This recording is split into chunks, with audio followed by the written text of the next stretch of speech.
Well guys, I'm making this video to help out a buddy, show him how to set up or how I set up my dies for my sizing die so I don't overwork my brass and get it set right, so I know that when I size my brass it's gonna not gall up on me and it's gonna chamber all the time.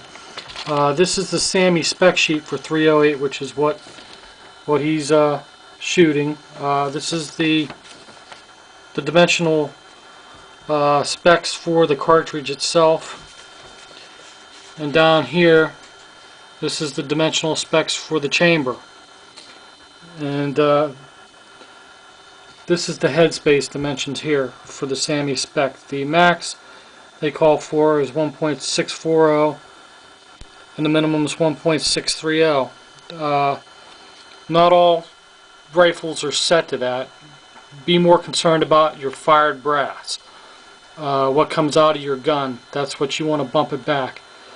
What I'm showing this to you for is the correlation for the headspace on the diameter of the shoulder here. That dimension is 0.40 inches for the 308, and you can see it's also the same for the cartridge itself. So that's where headspace is in the rifle. And that correlates back to what a lot of guys use to check their headspace, which is the Hornady gauge. If you might be able to see it. It's right there. I've got the 0.40 gauge in, so I'm working with 308.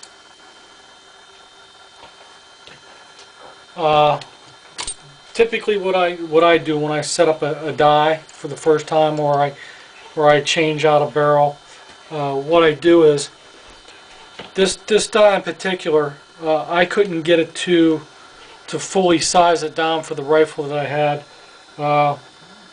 because the headspace was less than what I could get by over camming, which is, running the die down until it just touches the shell holder. You run the ram all the way down.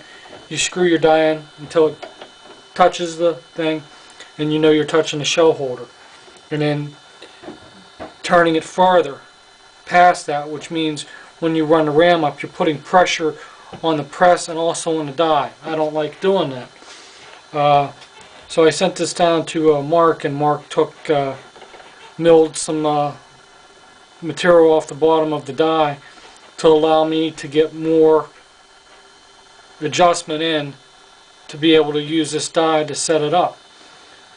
The easiest way I found, and the quickest way I found, is just take a piece of brass, run this die all the way down until it touches. Okay, that touches. And then you tighten up the lock ring. And I tighten up the lock ring. I know this will be the headspace. This is my starting point. This is my 0 point. I know this die touching this particular shell holder. I mean, if you use a different shell holder, it may be different, and it will be different. So you've got to use the same shell holder and the same die for this to work. And what I do is I take a piece of brass, stick it in there, run it all the way down.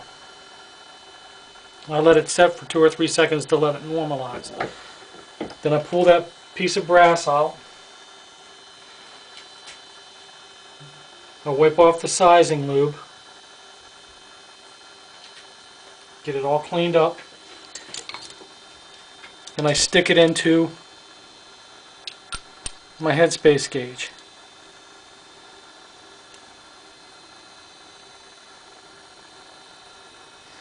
And it's 1.603. Okay?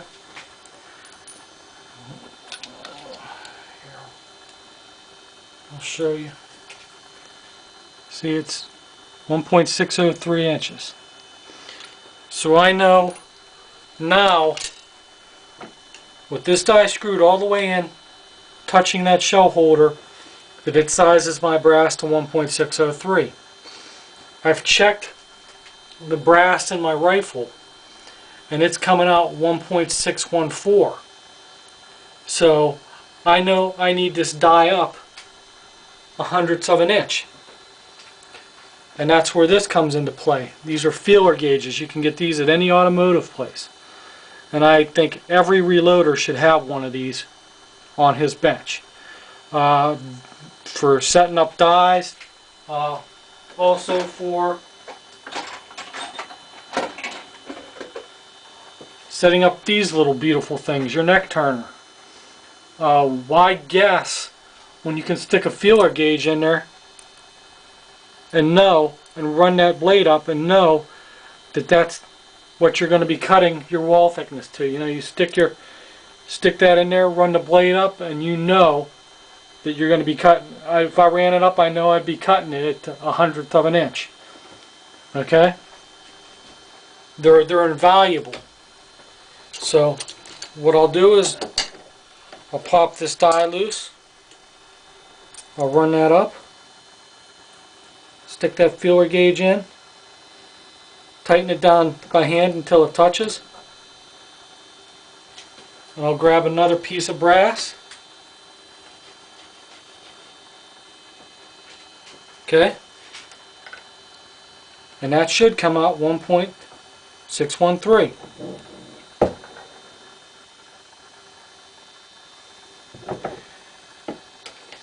It takes all the guesswork out of, just twisting it a little bit.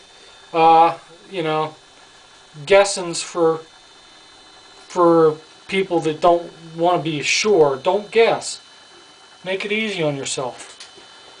That feeler gauge is on the money. I've checked it. It should be 1.613. And look at that. Right on the nose. 1.613. First try. So I know when I use this die, if I want to get that sized right, all I got to do is stick that feeler gauge under there, and I know that I'm going to be sizing my brass for that gun. And I'll mark that die, 1.603. And then anytime if I change my barrel out and I know that I've got to go another thousandth, I'll put a .011 feeler gauge under it, and I'll be there. It'll be right on the money. It's the easiest way to do it. There's another little gem here. This is a MOV gauge. What you do is you put your brass in there.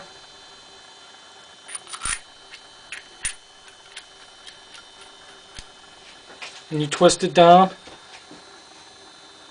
And you take your readings like that. And you can also see, you can tell if your brass needs trimmed also, but you're not supposed to do it this way. You set it down on a level thing. But this is another way of doing it. I believe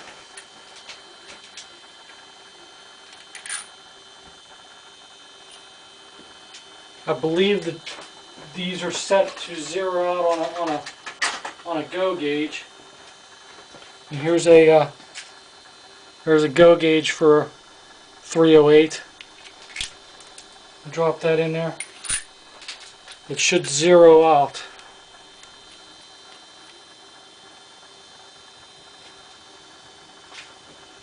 And it did. So it zeroes out on a go gauge.